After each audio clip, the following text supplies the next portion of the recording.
The moderated conversation you're about to hear is a new addition to the museum's regular auditorium programming, which also includes Facing Crisis, America Under Attack, a short film featuring original interviews with President George W. Bush, New York Governor George Pataki, and New York City Mayor Rudolph Giuliani. We invite you to join us for a screening of this film at 5 p.m. or during another visit. The exhibitions at the 9/11 Memorial Museum are filled with first-person stories and the voices of people who experienced 9/11 and its aftermath. The recognition that history is written out of the stories of real people is at the heart of the mission of the 9/11 Tribute Center and the basis for We Were There. Our partners at the 9/11 Tribute Center created a video to tell you a little bit about their organization and the programs they offer. Following the video, we will be joined by our moderator, Judith Pucci, and two speakers from the 9/11 Tribute Center. Please keep in mind that there will be an opportunity to ask questions at the end of the program. This program will run for 30 minutes. Please note where your exits are located and turn off all electronic devices. No photography or recording of any kind is allowed. Thank you.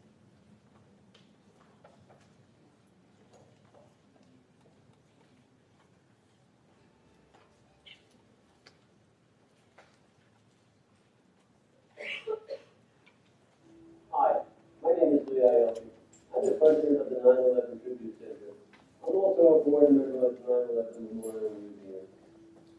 The 9/11 Tribute Center was started almost a decade ago by myself and Jennifer Adams. We brought together people who were deeply affected by 9/11 and built a community that is devoted to preserving and sharing their 9/11 experience. We felt the need to give a voice to those people who had their voices stolen from them on 9/11.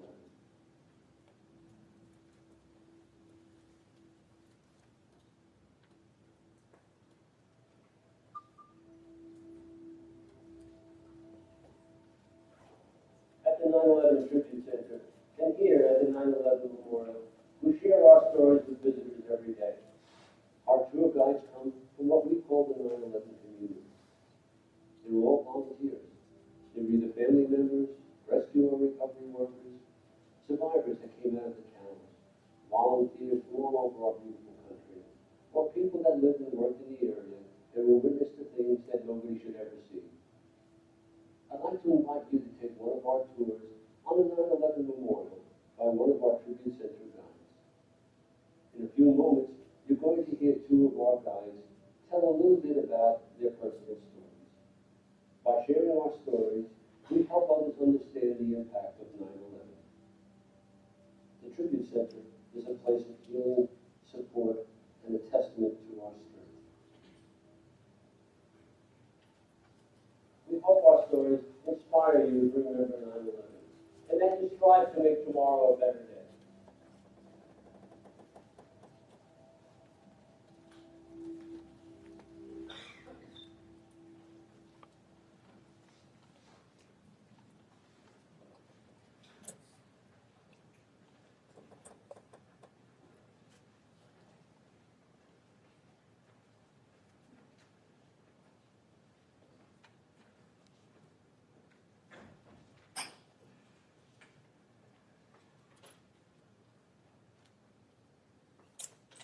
Very dramatic entrance. It is really lovely to see you all here. So let me welcome you to the 9/11 Tribute Center presentation of We Were There. My name is Judith Pucci, and I'm a tribute walking tour guide.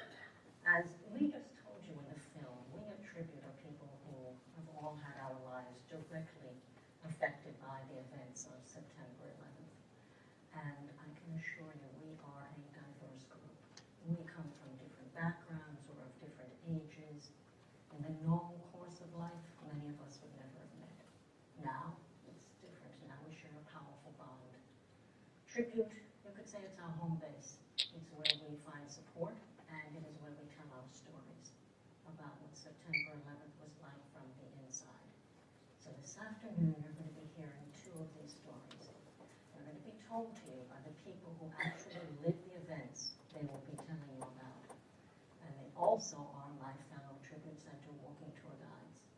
Next to me is Stephen Kern, and next to Stephen is Joan Mastropaolo. Joan and I have something in common, besides our very Italian last names. We are both proud residents of Lower Manhattan. Joan has lived down here for 16 years. In fact, she lives just across the street from the Memorial and Museum in what is called Battery Park City. Joan works in New Jersey, and she has a career as a healthcare client management. Managing healthcare clients must not be easy. It's wonderful. Okay, I'll take the word for that. Stephen's an attorney. He works for the Port Authority of New York and New Jersey. The Port Authority is the agency that manages many of New York's bridges and tunnels and the 3 major airports. But most important for us, it is also the agency that is managing and overseeing all of the new construction going on outside of the new World Trade Center. But Stephen has been with the Port Authority for over 30 years. So on September 11th, he was at his desk on the 62nd floor of the North Tower. The North Tower is the building that was attacked first. We're going to begin with Joan's story, so let me just briefly set the scene for you. On September 11th, Joan was among the 20,000 residents who lived in Lower Manhattan. After the attacks, tens of thousands of these people were displaced from their homes, some for a month. They were the relatively fortunate ones. Some people didn't get back into their homes for a year and a half. So I'll let Joan take it from there. Good afternoon. As Judith said, this is my home. This is the place that my husband and I love. This is where we are at peace. On the morning of September 11th, I did what I do every single day. I got up, I showered, I got dressed, and I ran off to work. When I turned the key on my apartment door, my husband was actually still sleeping. It was 7:15 a.m. Little did I know that the events of that day, the apocalypse of that day, would ensure that I would never again return to live in that apartment. Now, my work life is actually over in Jersey City, which is on the other side of the Hudson River. And one of the great things about my work life is my office building is right on the river. And the most wonderful thing about it is the view that I have outside of my office window of Lower Manhattan and those 2 twin towers clear in my sight. Now, on that day, I boarded a train right from the lower level of this site, 2 stops over to Jersey City. And when I got over to Jersey City, I noticed that my office was mobbed. There were a lot of people in the office that day. It was about 8:15 a.m.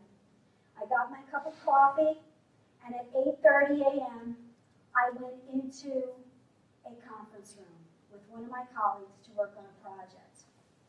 And I took note of that beautiful view outside of that conference room window, and we got to work.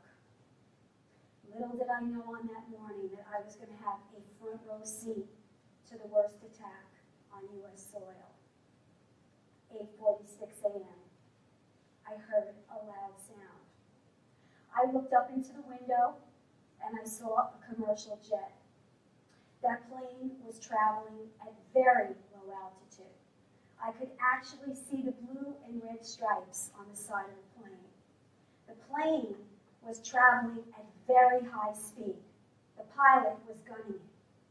And I noticed that he was deliberately headed right for the North Tower. I watched as American Airlines Flight 11 got swallowed up into the North Tower. And then I screamed. I remember looking up at the tower and seeing that gaping hole at the top. Black smoke just pouring from the perforation. And I remember my colleagues, those that were in the office, screaming. I picked up the phone in the conference room and I called my husband. He had just got up from bed. He had just stepped out of the shower. When he picked up the phone, I was frantic. I said to him, "Did you see what just happened?" He told me that he thought he heard a car accident. He ran to the window, looked down, didn't see anything. As he began to look up, he saw debris passing my window. It was smoldering. And as he looked up, he saw the North Tower hemorrhaging with black smoke. And at that moment, I said to him, "I think we've been attacked." You see, I watched American Airlines Flight 11 hit the North Tower. I saw that pilot deliberately head for that tower. The information that I had told me that this was an attack. Now, my office was unraveling. We had the radios going, and they were claiming that it was a small commuter jet. We knew it wasn't. We had seen it with our own eyes. And so people were getting very nervous. And we were trying to calm everything down. And believe it or not, a second plane passed right over our building in Jersey City. It was flying at low altitude. It was flying at very high speed. It made it down to the Statue of Liberty, made a sharp left turn, kept turning, and then proceeded north. And at 9:03 a.m., United Airlines Flight 175 hit the South Tower. My greatest fears were realized. This was a terrorist attack, and I had seen it with my own eyes. I picked up the phone for the second and last time, and I called my husband. When he picked up, I didn't have to say a word. He was frantic. He told me he had seen the plane hit the tower. He felt the concussion of the plane hitting the South Tower. He said everything shook. It was like an earthquake. And he told me there was debris flying everywhere. I begged him, "Get out. Go south, go west. Get on a boat. Do whatever you have to do to get off of that island." Because at this point, we knew we were under attack. We had no idea what was coming next. Now, my husband, he did evacuate. When he evacuated, he remembers turning and looking at the towers for one last time. And he also recalls people jumping. Images that in your life you will never forget. And so my husband, until this day, cannot talk about September 11th. Now, I will tell you, my husband did evacuate. It's probably the one time in our marriage that he actually listened to me. But he did evacuate. He evacuated 10 minutes before the South Tower collapsed.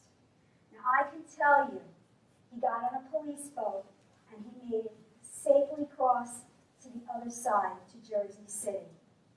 For 7 hours, I had no idea where my husband was. We lost contact after that second call, and I didn't know if he was alive, if he was safe, if he was dead. Now, he did evacuate, and I will tell you, if my husband had been in my apartment when the South Tower collapsed, he would have been injured. He could have even been killed. And I say that with absolute certainty because 6 days later, when we were able to get back to our apartment to assess the damage, this is what we saw. I walked into my apartment. My windows were completely blown in. I didn't have a window left. There was glass everywhere, in every corner of my apartment. There were metal shards all over my floors. There was dust everywhere. Everything I owned was covered with about 1.5 inches of dust. There were ripped papers from a company by the name of Cantor Fitzgerald that had existed from the 101st to the 105th floors of the North Tower. Those papers were on my floor in my apartment. I remember walking up to the frame of my living room window. I wanted so much to remember that beautiful South Tower that I used to look at every day and every night. But when I looked out, what I saw was a debris field as far as your eyes could see, piles of burning steel.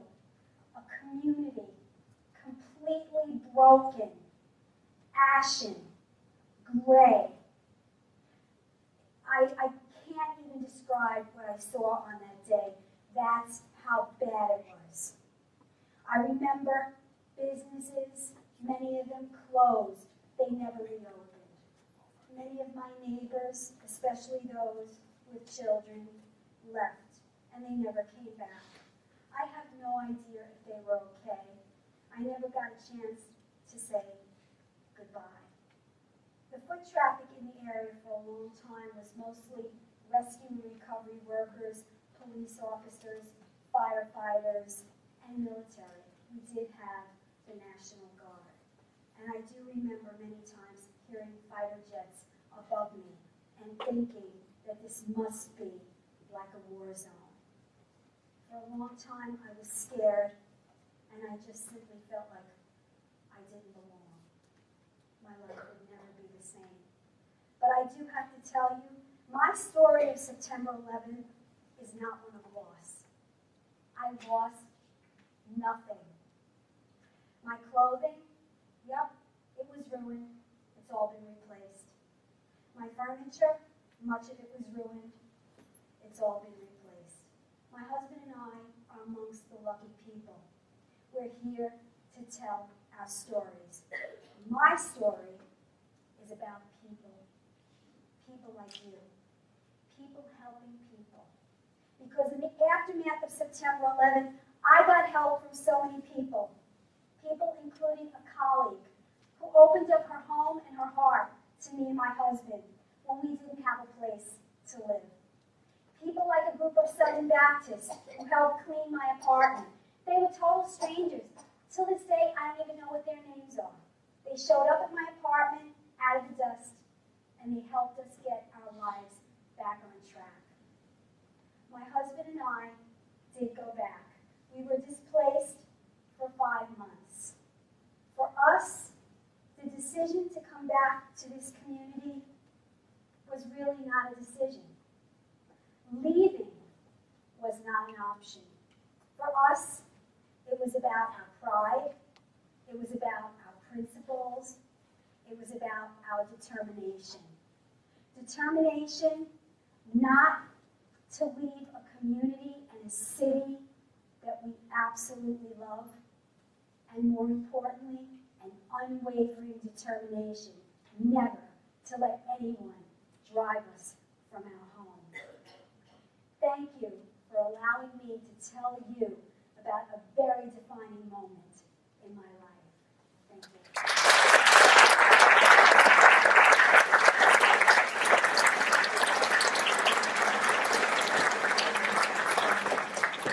As Joan captured extremely well, September 11th devastated Lower Manhattan. Some people left their homes, and they were the homes they loved, and they never returned. Other people equated leaving with giving into terrorism. For them, coming back, like Joan, was an imperative. That's what they did. The good news is that since the attacks, the number of people who call Lower Manhattan home has tripled, which just goes to show you cannot keep a New Yorker down. Like Joan, Stephen's ties to Lower Manhattan are also strong. That morning, he had been working at the Trade Center for over 20 years.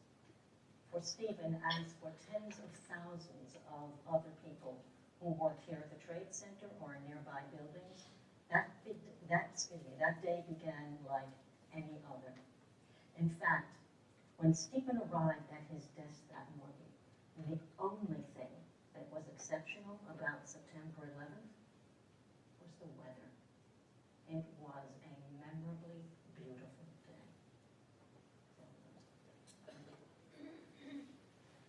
So on 9/11, I actually had 2 escapes to make. And in each case, there are images from that morning that are seared into my brain. At 8:46, I was at my office on the 62nd floor of the North Tower with 9 out of the 13 people who worked for me also in the offices. And at 8:46, we had no warning, but suddenly there was a loud roar, and suddenly the building started shaking violently enough that a few of my coworkers lost their footing. When the shaking stopped, I yelled to everybody to get out into the central hallway and start down the stairs. When we got out to the central hallway, though, I wasn't sure that I had counted all 9 coming out. So I went back into our suite of offices and started searching the individual offices, the file room, the conference room, and the cubicles. Sure enough, when I got to my secretary's cubicle, her name is Rose, here's the first image that I'll never be able to forget as long as I live. Rose was on her knees under her desk, and she looked up at me with eyes as big as plates and said, "It's an earthquake."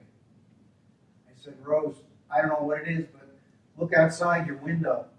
There's hunks of flaming wreckage and pieces of something coming down from above us somewhere. It really doesn't matter what happened. We've got to get out of here." I convinced her. She went out into the central hall, and she started down the central stairs. We did lose 84 people from the Port Authority. Rose was not one of them, lest I forget to tell you that. In fact, she's now retired, but she calls me every 9/11. The evacuation took about 45 to 50 minutes for us to get from the 62nd floor down to the ground level. In that space of time, the South Tower was hit, as you heard Joan say, by the other plane, although we got very little information. We didn't have smartphones back then, so we had very limited information about what was happening. When I got down to the plazas, a second image seared into my brain. That plaza, which so many times I had gone out to for lunch, which had a beautiful fountain, a gorgeous globe sculpture.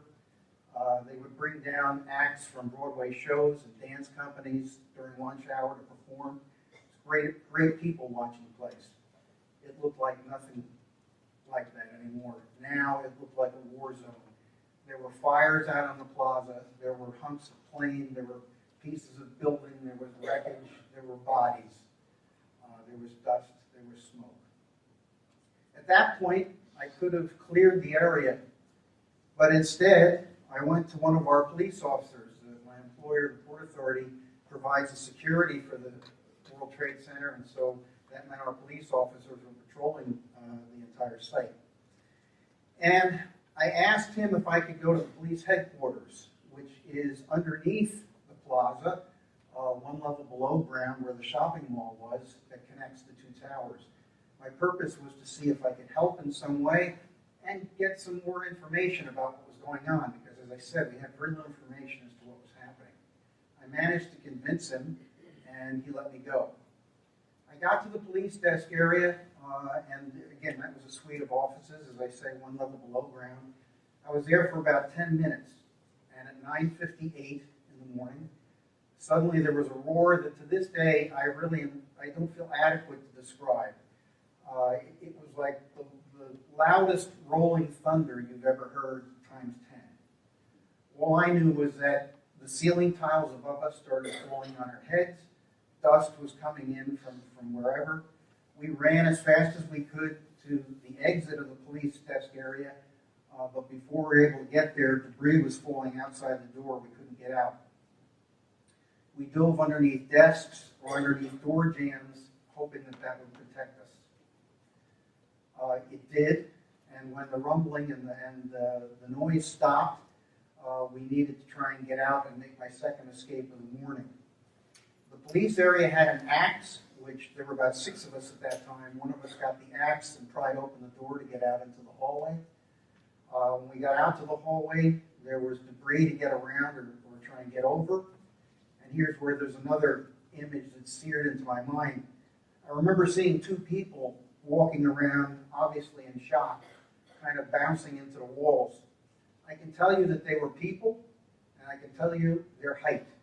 And that's about the best description I can give to you. I couldn't even tell you their sex, because they were covered from head to toe, covered in white and tan soot and grime. We grabbed them and made them come with us because they, again, obviously were in shock. We finally managed to get out to the street, and I walked about 3 blocks before I saw that beautiful sky that Judith mentioned. That's how big the dust cloud was. We didn't really know what had happened, so it eventually became clear to us that the South Tower had fallen. But again, when we were in the middle of it, we really didn't know what was happening. My goal then was to try and find a telephone that worked so I could call my wife. I got to a point 6 blocks due north of where you're sitting now, due north of the Trade Center site. It was now 10:29 in the morning. I heard that roar again, that unbelievable loud roar. And this time, even though I couldn't see it because there were buildings between me and the site, I knew what was happening. My tower was coming down. I ran to a street that looked south so I could see what I could see. And here's another image that I'll take with me to my grave. I looked down the street, and what I saw was hundreds and hundreds of people running as fast as they could toward me, away from the site, being chased by a multi-story cloud of dust. The cloud appeared almost alive, as if it was consciously chasing them. And it kind of put me in mind of one of those old 1950s monster movies. So that is a very, very brief description of my morning. I survived the devastation. Thousands of others survived the devastation. 2,749 did not, and did not come home that night. In the hours and days and weeks that followed, I had time to reflect on what was lost. The most excruciating loss, of course, was the 84 coworkers from Port Authority who didn't make it home. And I was very nearly number 85. We tend to celebrate anniversaries that end with a 0 or a 5. You celebrate your 10th wedding anniversary, or you celebrate your 20th anniversary at work, or whatever. I tell people that my most important anniversary was my 23rd wedding anniversary, which happened a month after 9/11, because, because my 22nd was almost my last. There were also some things that we lost that were objects, and at first glance would not seem to be quite so important, but in context, they became important later. One was a pair of shoes that I was wearing at the time, which has been donated to this museum. You won't see it on display yet, but they have it. They have them. There they are. But what really comes to mind and strikes home with me is all the kids' artwork that I had in my office. I have 3 children, and I had a whole mess of artwork from when they were little kids, which went down with the buildings. For example, my son, who's in the audience tonight, by the way, had made taken a rock about the size of a pack of cards and had painted it yellow when he was in summer camp, a little guy, and then painted a smiley face on it, which I used as a paperweight on my desk. I like to imagine that maybe that's still below us, 7 stories below ground, impacted in the ground of where we are now. The other thing that comes to mind is my daughter, my oldest daughter, Stephanie, who did a piece of artwork when she was in 1st or 2nd or 3rd grade, I'm not sure when, but it was a series of construction paper, and it was a silhouette of the lower Manhattan skyline. And it had the 2 towers in it, and it had some seagulls, and it had the sun rising in the background. And I had that hanging in my office, and of course that went down with the Trade Center. But at Christmas that year, 3.5 months later, even though she was now a junior in high school, she remade that for me as a gift. And she made it exactly the same as she had when she was in 2nd grade. So that's hanging in my office currently, and will be coming back down with the Port Authority when we move into 4 World Trade, which is supposed to happen in some months from now. That was her attempt to try and replace something important that was lost. She's going to be married in 4 days, and the fact that I'll be there is not something I take for granted. Thank you.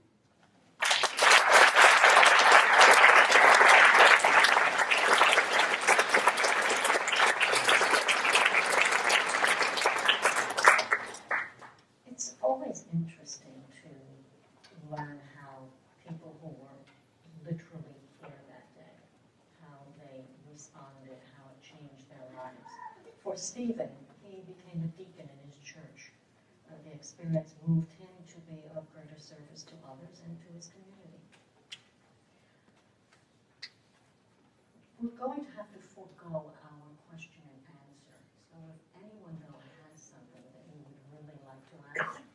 right after the program ends, we'll be happy to meet you right outside in the lobby, and you can speak with either Stephen or Joan.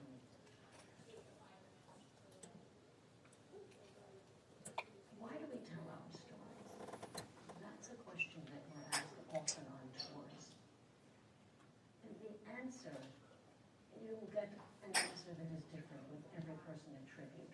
But one thing that all of us share, one thing that we have in common, is the hope that by telling our stories, we can show that September 11th, as grotesque as it was, that September 11th was about more than loss. That it was also about resilience. Not just our resilience, the resilience of the human spirit, and its enduring capacity to move forward. Why we tell our stories now here? That's very easy to answer. We hope that hearing them here will deepen your museum experience today. The last thing I'd like to leave you with is this, and it has to do with you. I always think that it must be very easy for all of you sitting out there to think of yourselves as passive players in this experience. That is not true. You are actually essential to our storytelling. Without you, we would be talking to ourselves. But with you, we now become in this together. So, sincerely, thank you all for spending time with us. On behalf of Tribute, Joan, Stephen, and myself, thank you.